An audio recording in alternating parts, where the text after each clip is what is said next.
तो hello guys, आज किस वाले वीडियो में हम बीजीटीएस के एपिसोड 110 के पार्ट 2 को एक्सप्लेन करने वाला हूं। और अगर आपने पिछले वाले पार्ट नहीं देखे तो जाकर के जरूर से देख लेना, मेलिंग वीडियो को डिस्क्रिप्शन में दे दिया हो। तो चलिए बिना कोई बकवास किए बढ़ते हैं वीडियो की तरफ। और जैसा कि मैंने पिछले पार्ट में देखा था कि साउजन ने उस लैंड डिमन बियर को मारकर उसके हेयर में से एक रैंक 6 का मोस्टर कोड बाहर निकाल लिया था। और फिर उस मोस्टर कोड को बाहर निकालने के बाद अपनी हेवनली फ्लेम से उस मोस्टर कोड में से पानी को वेपोराइज करना स्टार्ट कर देता है। और इसके साथ ही वो कहता है कि उस हेवन आए माउंटेन रेंज पर 20 दिनों के बाद ब्लड पूल अवेयर होने वाला है। और अगर मैंने इन 20 दिनों के अंदर उस 3000 लाइटनिंग यूजर बॉडी को अच्छे से प्रैक्टिस करूँ और अपना एक अवतार बना लूं तो मेरे लिए बहुत ही ज्यादा बेनिफिट होगा। अब सलीन ये सब कह ही रहा था और सोच ही रहा था, लेकिन तभी वहाँ पर बहुत सारे मैजिकल बीस्ट आकर सलीन को चारों तरफ से घेर लेते हैं। और अभी उन सब मैजिकल बीस्ट को लीड करने वाला और कोई नहीं बल्कि वही grey wolf king magical beast था, जो कि ह्यूमन फॉर्म में था, जिनका की लेवल 2 क्लास के 3 स्टार पर था। और अब इसके साथ ही इधर सलीन उस ग्रे वुल्फ किंग को देखकर हंसते हुए कहता है कि क्या तुम वही मैजिकल बीस्ट हो जो कि यहाँ का किंग बताता है खुद को, जो कि मेरे पीछे उस स्टारलेस फ्रूट के लिए भरा हुआ है। मुझे लगता है कि तुम्हारा इस तरह से मेरा पीछा करना ये तुम्हारे लिए बिल्कुल भी फायदेमंद नहीं होगा। अब ये सुनकर वो ग्रे वुल्फ किंग जो कि ह्यूमन फॉर्म में था वो सलीन के ऊपर गुस्सा करते हुए कहता है कि फूलिश लड़के, तुम जल्दी से वो स्टारलेस फूट में रहवाने कर दो वरना आज के दिन में तुम्हें यहीं पर किल कर दूंगा। और ये कहकर वो ग्रे वुल्फ किंग अपना बड़ा से गला बनाकर सलीन के थ्रोन पर अटैक कर देता है, जिसे देखकर सलीन फौरन ही 3000 लाइटनिंग मूवमेंट का यूज करके बड़े स्पीड से उसके ये अटैक को डॉज कर लेता है। और जब वो ग्रे वुल्फ किंग देखता है कि सलीन ने उसके अटैक को बड़े ही इजीली डॉज कर लिया तो वो गुस्से में कहता है कि लिटिल बास्टर्ड, तुम वाकई में ही जानते हो कि मेरे अटैक को किस तरह से डॉज करना है। और अभी के लिए वो ग्रे वुल्फ किंग बहुत ही हैरान और गुस्से में इसलिए था क्योंकि उसकी स्ट्रेंथ सलीन से बहुत ही थी, लेकिन फिर भी वो सलीन को हाथ भी नहीं लगा पा रहा था। और अभी जब सलीन ने 3000 लाइटनिंग मूवमेंट का यूज किया था तो सलीन के पीछे 3 आफ्टर इमेज फेयर होते, जिनमें से सलीन स्पेशल स्ट्रेंथ को अच्छे से महसूस कर पा रहा था, जिसे देखकर सलीन कहता है कि लगता है कि अब मैं सक्सेस होने के बहुत ही करीब हूँ, क्योंकि अभी के लिए सलीन ने सक्सेसफुली ऐसे अवतार बना लिए थे जिनमें से काफी सारी स्पेशल स्ट्रेंथ बाहर निकल रही थी। और अब इधर इसके साथ ही वो ग्रे वुल्फ किंग एक बार फिर से सलीन पर अटैक कर देता है, जिससे कि सलीन फिर से अपनी 3000 लाइटनिंग मूवमेंट का यूज करके उस अटैक को डॉज कर लेता है। और अब इस बार जब सलीन अपनी 3000 लाइटनिंग मूवमेंट का यूज करता है तो वहाँ पर एक अवतार बन जाता है जिसमें से सलीन की बहुत ही स्पेशल स्ट्रेंथ निकल रही थी। अब ये चीज देखकर सलीन बहुत ही खुश होता है और वो उस अवतार को अपनी आंखों के दरमियान सर में स्टोर कर लेता है। और अब अपनी उस अवतार को स्टोर करने के बाद सलीन बहुत ही खुश होते हुए ग्रे वुल्फ से कहता है कि ग्रे वुल्फ किंग तुम्हारा बहुत ज्यादा शुक्रिया, अभी तुमने मेरी काफी ज्यादा हेल्प की मुझे एक अवतार बनाने में, तो इसलिए फिर मैं तुम्हें यहाँ का राजा रहने देता हूँ, मैं तुम्हें इस जगह की गद्दी से नहीं हटाऊंगा। और वैसे भी अभी के लिए सलीन को लड़ने का मूड बिल्कुल भी नहीं था, क्योंकि सलीन को ट्रेनिंग करने का और फाइट करने का मकसद बस यही था कि वो कोई ना कोई अवतार बनाने जिसमें से कि स्पेशल स्ट्रेंथ निकल रही हो और वो उसको स्टोर कर ले। तो ऐसा ही हुआ, सलीन ने एक अवतार बनाकर स्टोर भी कर लिया। तो अब सलीन को यहाँ पर रुककर ग्रे वुल्फ किंग से फाइट करने का कोई भी मकसद नहीं था, इसलिए सलीन अपनी बोनिंग्स को बाहर निकालकर वहाँ से निकलने लगता है। अब इधर वो ग्रे वुल्फ किंग जैसे ही सलीन के बैक पर सलीन की बोनिंग्स को देखता है तो वो बहुत ही डर जाता है और वो घबराते हुए कहता है कि हेवन फोनिक्स डिमन विंग्स ये तुम्हारे पास कहाँ से आया। अब ये चीज सुनने के बाद सलीन भी बहुत ही हैरान हो जाता है और वो उस ग्रे वुल्फ किंग से कहता है कि क्या तुम जानते हो कि ये क्या चीज है। और अब इधर वो ग्रे वुल्फ किंग जो कि बहुत ही डर चुका था सलीन की ये बोनिंग्स को देखने के बाद, उसे देखने से ऐसा लग रहा था कि वो कभी हेवन डिमन फोनिक्स की किसी मैजिकल बीस्ट से मिला हो। और अभी के लिए वो इस हेवन फोनिक्स डिमन की ब्लड लाइन और उसकी सोल की प्रेशर को अच्छे से महसूस कर पा रहा था और शायद वो अपनी लाइफ टाइम में इसको कभी भी ना भूले। अब इसके साथ ही वो ग्रे वुल्फ किंग सलीन से बड़े हैरान होते हुए कहता है कि लड़के तुमने ये हेवन फोनिक्स डिमन विंग्स कहाँ से लिए, जिस पर सलीन बड़ा हैरान होते हुए कहता है कि ये मैजिकल बीस्ट जिसकी ये हेवन फोनिक्स डिमन विंग्स है ये कौन से ट्राइब से बिलोंग करता है। अब सलीन की ये बात सुनकर वो ग्रे वुल्फ किंग सलीन से कहता है कि क्या तुम्हें वाकई में ही नहीं पता उस हेवन डिमन फोनिक्स के ट्राइब के बारे में या उस heaven demon phoenix magical beast के बारे में। अब ये चीज सुनकर सलीन अपने दिल में कहता है कि तो अच्छा वो जो लास्ट उस मैजिकल बीस्ट की वो हेवन डिमन फोनिक्स की थी। और ये सोचने के बाद सलीन एक स्माइल के साथ उस ग्रे वुल्फ किंग से कहता है कि तो अच्छा फिर तुम जो भी जानते हो उस हेवन डिमन फोनिक्स के बारे में वो सब कुछ मुझे बता दो। जिस पर वो ग्रे वुल्फ किंग आगे से जवाब देते हुए सलीन से कहता है कि ब्रेड आखिर तुम मुझे समझते क्या हो, तुम मेरे सामने इस तरह से बदतमीजी से बात करोगे और मैं तुम्हें सब कुछ बता दूंगा, आखिर तुम वो क्या चीज। और अभी तुम ये ना समझो कि इन बोनिंग्स को शो ऑफ करके मुझे डरा दोगे। और हाँ, अगर हेवन फोनिक्स के ट्रैप को पता चल गया कि तुमने किसी हेवन डिमन फोनिक्स के विंग्स को चुराया हुआ है और उसको दाव टेकिंग में बदला हुआ है तो वो तुम्हें मरते दम तक चेस करेंगे, चाहे तुम इस दाव की कंटिजेंट में जहाँ कहीं भी चुप जाओ वो तुम्हें छोड़ेंगे नहीं। और इसके साथ ही वो ग्रे वुल्फ किंग फिर से अपनी औकात पर आता हुआ सलीन से कहता है कि तुम जल्दी से वो मेरा स्टारलेस फूट मेरे हवाले वापस कर दो वरना आज मैं तुम्हारी जिस्म के टुकड़े टुकड़े कर दूंगा। और ये कहते ही वो ग्रे वुल्फ किंग अपनी ओटो पर अपनी लाल जीप फेरते हुए सलीन पर एक और फिस्ट अटैक कर देता है। अब जैसे ही वो फिस्ट अटैक सलीन को लगने ही वाला था तो सलीन का और डिमन पपिट उसके स्टोरेज में से बाहर आकर उस ग्रे वुल्फ के अटैक को अंदर स्पॉट ही रोक लेता है और वहाँ पर सिल्वर ग्लो हर तरफ फैल जाता है। अब ये चीज देखकर उस ग्रे वुल्फ किंग की फटकर हाथ में देती है और वो पूरी तरीके से डर जाता है इस फोर्स की वजह से। और अब इधर सलीन उस ग्रे वुल्फ किंग की हालत को देखकर उसे कहता है कि अभी के लिए तुम्हारे पास 2 चॉइसेस है, पहला ये कि तुम मेरे क्वेश्चंस का आंसर दो और इसी तरह किंग बने रहो, मैं तुम्हें यहाँ से नहीं हटाऊंगा, और दूसरा ये कि अगर तुमने मेरे सवालों का जवाब ना दिया तो मैं तुम्हें यहीं पर मार दूंगा। अब ये सारी बातें सुनने के बाद वो ग्रे वुल्फ किंग बहुत ही हंसने लगता है और वो गुस्से में कहता है कि अभी तुम्हारी इतनी औकात नहीं कि तुम मुझे किल कर पाओ। जो सुनकर सलीन के स्माइल के साथ उस ग्रे वुल्फ किंग की तरफ इशारा करते हुए अपने और डिमन पपिट को ऑर्डर करता है कि जाओ और इस बेवकूफ किंग के दिमाग ठिकाने पर लाओ। अब सलीन की ये बात सुनकर वो demon puppet grey wolf king पर अटैक कर देता है और जैसा जैसा उसे सॉलियन ने ऑर्डर किया तो वो बिल्कुल वैसा ही करता है और demon puppet grey wolf king को धोबी की तरह धोना स्टार्ट कर देता है। और जैसा कि आप लोगों को तो पता है कि सॉलियन का और डीमन पपेट उस ग्रे वुल्फ किंग से बहुत ही ज्यादा स्ट्रॉन्ग है और वो किसी भी दूसरे क्लास के 7 स्टार के बंदे से इजीली बीत सकता है। तो ये ग्रे वुल्फ किंग क्या चीज है जो कि दूसरों क्लास के 3 स्टार बड़े हैं। और अभी तक वो ग्रे वुल्फ किंग उस और डीमन पपेट से बुरी तरह से मार खाने के बाद उसके होस्ट खाने आ देते हैं और वो जोर से चिल्लाते हुए सॉलियन से कहता है कि रुक जाओ मैं हार मानता हूँ। जिसके साथ ही सॉलियन अपने और डीमन पपेट को इशारा करता है जिससे उसका और डीमन पपेट वहीं पर रुक जाता है। और फिर इसके साथ ही सॉलियन उस ग्रे वुल्फ किंग से कहता है कि तो फिर तुम जल्दी से वो 7 डीमन फोनिक्स के बारे में सब कुछ बताओ जो तुम जानते हो। जिस पर वो ग्रे वुल्फ किंग अपने मुंह के कॉर्नर से खून साफ करते हुए और डीमन पपेट की तरफ देखकर सॉलियन से कहता है कि ये 7 डीमन फोनिक्स ये एक बहुत ही ज्यादा रेयर और एंशिएंट मैजिकल बीस्ट है और इनका अपना एक ट्राइब भी है जो कि बहुत ही ज्यादा स्ट्रॉन्ग है और ये इवेंट के पिन टावर और हॉल ऑफ सोल से भी काफी ज्यादा स्ट्रॉन्ग है इन सेंट्रल पेन में और ये पीक के लेवल के मैजिकल बीस्ट माने जाते हैं। और जब भी कोई 7 डीमन फोनिक्स के मैजिकल बीस्ट का बच्चा पैदा होता है तो वो बच्चा डायरेक्टली रैंक 5 का मैजिकल बीस्ट होता है और जब वो बच्चा एडल्ट स्टेज में जाता है तो वो रैंक 7 पर पहुंच जाता है और इवेंट के कुछ तो रैंक 8 पर भी पहुंच जाता है जो कि बहुत ही ज्यादा फ्राइटनिंग स्ट्रेंथ है। लेकिन ये जो 7 डीमन फोनिक्स ट्राइब के जो मेंबर है ये बहुत ही ज्यादा कम रह चुके हैं इस पूरे दाउकी कॉन्टिनेंट में, मगर इस दाउकी कॉन्टिनेंट में इनका बहुत ही अहम रोल है। इवेंट के पील टावर और हॉल ऑफ सोल फैक्शन भी इनसे काफी ज्यादा डरती है और 7 डीमन फोनिक्स का जब कोई भी मेंबर मरने वाला होता है तो वो वापस अपने ट्राइब में चले जाते हैं और वहां पर जाकर मरते हैं ताकि कोई भी उनकी बॉडी से कोई भी चीज ना चुरा सके। और अगर कोई भी ऐसा कर लेता है तो तब के टाइम 7 डीमन फोनिक्स का ट्राइब उस बंदे का पीछा करके उसे बहुत ही दर्दनाक मौत देता है। और लड़के अभी तुम्हारी जितनी स्ट्रेंथ है वो स्ट्रेंथ तो 7 डीमन फोनिक्स के सामने चीटियों के समान भी नहीं। अब ग्रे वुल्फ किंग की ये सारी बातें सुनकर सॉलियन बहुत ही ज्यादा हैरान था और उसे यकीन नहीं था रहा कि उसने जिस मैजिकल बीस्ट के लिहाज से ये बोनिंग्स लिए वो इतना ज्यादा एंशिएंट मैजिकल बीस्ट होगा और उसकी बैकग्राउंड इतना ज्यादा फ्रैक्निंग हो सकता है। और अब इसके साथ ही सॉलियन के दिमाग में लिटिल जिया का ख्याल आ जाता है जबकि टाइम लिटिल जिया के प्लॉट ने 7 डीमन फोनिक्स के प्लॉट को बहुत ही इजीली और अच्छे से सप्रेस कर लिया था। और ये सोचने के बाद सॉलियन उस ग्रे वुल्फ किंग से पूछता है कि क्या इस मैजिकल बीस्ट के ट्रैप के अलावा और भी कुछ फैक्शन से मैजिकल बीस्ट की या कोई ऐसा मैजिकल बीस्ट भी है जो कि 7 डीमन फोनिक्स को अच्छी खासी टक्कर देता हो इस पूरे दाउकी कॉन्टिनेंट पर। जिसके साथ ही वो ग्रे वुल्फ किंग थोड़ा बहुत हेजिटेट करते हुए सॉलियन को बताता है कि अभी इस पूरे दाउकी कॉन्टिनेंट पर 2 ऐसे मैजिकल बीस्ट के ट्रैप और है जो कि 7 डीमन फोनिक्स के ट्रैप को अच्छी खासी टक्कर दे सकता है और वो दोनों के मैजिकल बीस्ट के ट्रैप एंशिएंट टाइम से चले आ रहे हैं। उनमें से एक है 9 सरिन डीप ग्राउंड पाइथन ट्रैप और दूसरा है एंशिएंट बॉय ड्रैगन ट्रैप। अब ये नाम सुनने के बाद सॉलियन खुद से कहता है कि 9 सरिन डीप ग्राउंड पाइथन और एंशिएंट बॉय ड्रैगन मैंने इनका नाम पहले कभी नहीं सुना और अभी के लिए मुझे ये भी नहीं पता कि लिटिल जिया इन दोनों में से कौन से क्लैन से बिलोंग करती है। और फिर इसके साथ ही वो ग्रे वुल्फ किंग सॉलियन को बताता है कि ये दोनों के ट्रैप बहुत ही ज्यादा फ्राइटनिंग है और ये जो 9 सरिन डीप ग्राउंड पाइथन ट्रैप है उनमें बहुत ही ज्यादा पॉपुलेशन है और इनकी ट्रैप की जो ब्लड लाइन वो पूरी तरह से प्योर तो नहीं है लेकिन इतनी ज्यादा पॉपुलेशन होने की वजह से इनका ट्रैप बहुत ही अच्छे से एस्टैब्लिश हो चुका है और बहुत ही ज्यादा पावरफुल है और इनके ट्रैप की मैजिकल बीस्ट की लाइफ स्पैन भी बहुत ही ज्यादा लंबा होता है। इसी वजह से इतनी लाइफ स्पैन में ये जितनी भी ज्यादा अचीवमेंट लेता है वो इनके लिए बहुत ही ज्यादा कम होती है लेकिन आउटसाइड वर्ल्ड के लिए वो बहुत ही ज्यादा हाईएस्ट अचीवमेंट होती है।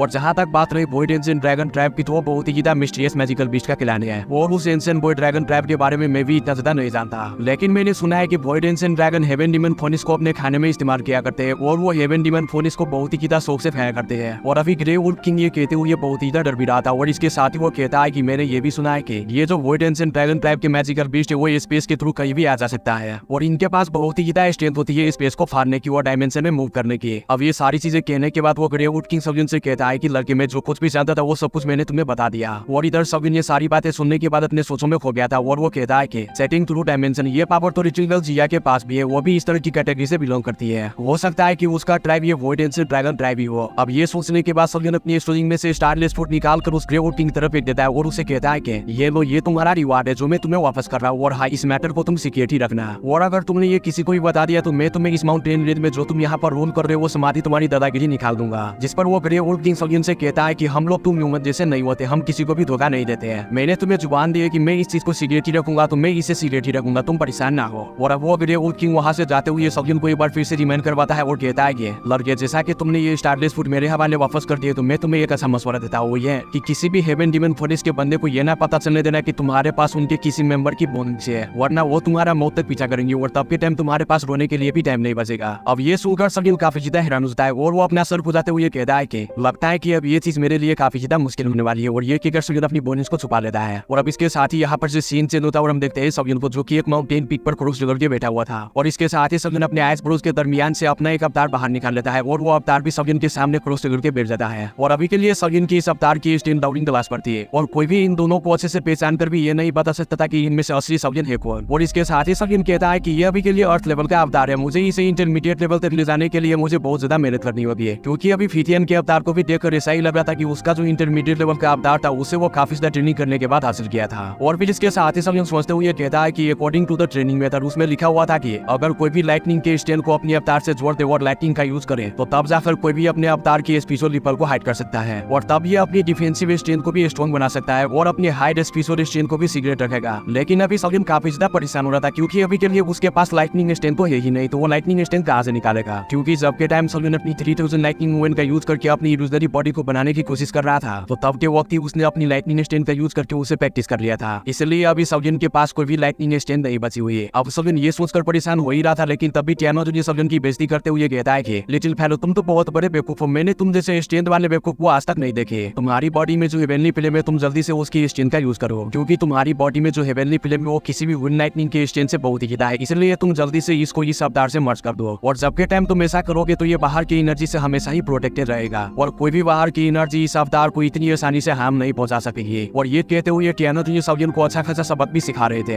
अब ये सारी बातें सुनने के बाद सलून टियानो जो थोड़ी बहुत बहस करता है और कहता है कि अगर मैंने फॉरन हार्ट फिल्म का यूज किया तो ये अवतार खत्म नहीं हो जाएगा क्या। जिस पर टियानो जो सलून से कहता है कि पहले तुम इस अवतार को फॉरन हार्ट फिल्म से बनाओ तो सही और उसको स्टैंड तो दो, देखना इससे तुम्हारा ये अवतार स्ट्रॉन्ग हो जाएगा। बॉस तुम इसे एकदम से कबाब ना बना देना, तुम बस अपनी फॉरन हार्ट फिल्म को लो फ्रेम पर रखकर अपनी अवतार को नोटिस करो, फिर देखना तुम्हारा अवतार ऑटोमेटिकली कितना ज्यादा स्ट्रॉन्ग हो जाता है। जिसके साथ ही सलून कहता है कि तो चलो ठीक है फिर इस चीज को ट्राई करते हैं। और ये कहकर सलून अपनी हेवनली फिल्म को बाहर निकाल कर अपने उस अवतार पर डाल देता है और अपनी फिल्म को लो टेम्परेचर पर रखकर उसी एनर्जी देना स्टार्ट कर देता है। और फिर वही सलून का अर्थ डिमन पर भी अवेयर हो जाता है और सलून को हर तरफ से गार्ड कर लेता है। और अब इधर सलून को उस अवतार को रिफाइन करते हुए काफी ज्यादा टाइम के साथ साथ काफी ज्यादा दिन भी गुजर जाता है। और अभी सलून अपने उस अवतार को रिफाइन करते हुए काफी ज्यादा टाइट हो चुका था इंजेक्शन की वजह से। और अभी के लिए सलून को उस अवतार को रिफाइन करने की स्पीड काफी ज्यादा थी, मगर बाहर से देखने से ऐसा लग रहा था कि सलून काफी ज्यादा स्लो है। लेकिन अगर ये चीज फितियान देख ले तो उसके मुंह फूले के फूले ही रह जाएंगे और वो बहुत ही ज्यादा गुस्सा होगा सलून पर, क्योंकि सलून ने इजीली ही अपना एक अवतार बना लिया। और अभी के लिए सलून अपनी हेवनली फिल्म से उसको काफी ज्यादा स्ट्रेंथ भी दे रहा था और उसे इंटरमीडिएट लेवल तक ले जाने की बहुत ही ज्यादा कोशिश कर रहा था। अब इधर हम देखते हैं जैसे जैसे सलून की हेवनली फिल्म उस अवतार के बॉडी में जा रहा था तो उसकी इल्यूजनरी बॉडी थोड़ी बहुत विजिबल होना स्टार्ट हो गई थी और उसकी जो हेवनली फिल्म की सीलिंग थी वो उस अवतार के बॉडी से मर्ज होने लग गया था। अब रात होते होते सलून पूरी तरह से एग्जॉस्ट हो जाती है और वो कहता है कि अभी मुझे इस चीज को इंटरमीडिएट लेवल तक लेकर जाना मेरे लिए काफी ज्यादा मुश्किल हो जाएगा, मैं तो इस चीज से पागल ही हो जाऊंगा और मुझे नहीं लगता कि इस चीज को इंटरमीडिएट लेवल तक लेकर जाने में 2 मंथ से कम समय लगेंगे, जहां तक मुझे लगता है कि 2 मंथ लग जाएंगे। इस 3000 लाइटनिंग इल्यूजनरी बॉडी को प्रैक्टिस करना बहुत ही ज्यादा मुश्किल है, ये बहुत ही ज्यादा टफ डाउट टेक्निक है। जिसके साथ ही टियानो ये हंसते हुए सलून से कहता है कि लिटिल फेरो तुम बहुत ही ज्यादा लालची हो और मैं इस डाउट टेक्निक के बारे में ज्यादा जानता तो नहीं, लेकिन मैं इतना कह सकता हूँ कि उस फितिया ने जो अपना अवतार बनाया होगा उसको पूरे 5 साल लग गए होंगे अपने अवतार को इंटरमीडिएट लेवल तक लेकर जाने के लिए। और तुम होगी जबकि तुम्हें पता है कि 2 मंथ के अंदर अंदर इस अवतार को इंटरमीडिएट लेवल तक लेकर चले जाओगे, तो तब भी तुम इस चीज से सेटिस्फाइड नहीं हो रहे, तुम वाकई में ही बहुत ही ज्यादा लालची हो। अब अपनी ये बेइज्जती करवाकर सलून वहां पर से खड़ा हो जाता है और अपनी अर्डिमन पपेट को स्टोरेज में सेव करते हुए टियानो से कहता है कि बस कर बोटे रूल आएगा कि आज तुमने मेरी काफी ज्यादा बेइज्जती कर दी, चलो मैं अगली बार से आपको बेइज्जती करने का मौका नहीं दूंगा। पहले ये वीडियो खत्म हो चुका है तो जाकर के चैनल को सब्सक्राइब कर लो, वीडियो यहाँ तक देख लो तो वीडियो को भी लाइक कर देना। और गाइस मैं अभी कुछ दिनों से वीडियो लेट अपलोड कर रहा हूँ, इसलिए आप लोग मुझ पर काफी ज्यादा गुस्सा कर रहे हो। मैंने आप लोगों को तो पहले ही बता दिया था कि मैं अभी काफी ज्यादा प्रॉब्लम में हूँ और जैसे ही मैं अपने प्रॉब्लम से निकल जाऊंगा तो मैं डेली वीडियो अपलोड किया करूंगा। बस गाइस आप लोग कुछ ही दिनों तक इंतजार करो, फिर आप लोगों को शिकायत करने का मौका नहीं मिलेगा। इसलिए गाइस प्लीज आप लोग गुस्सा ना किया करो, अभी मैं काफी ज्यादा प्रॉब्लम में हूँ। और गाइस मैं इसका नेक्स्ट एपिसोड जल्दी लाने की कोशिश करता हूँ, तब तक के लिए बैठ रहे, खाओ भी और मस्त रहो।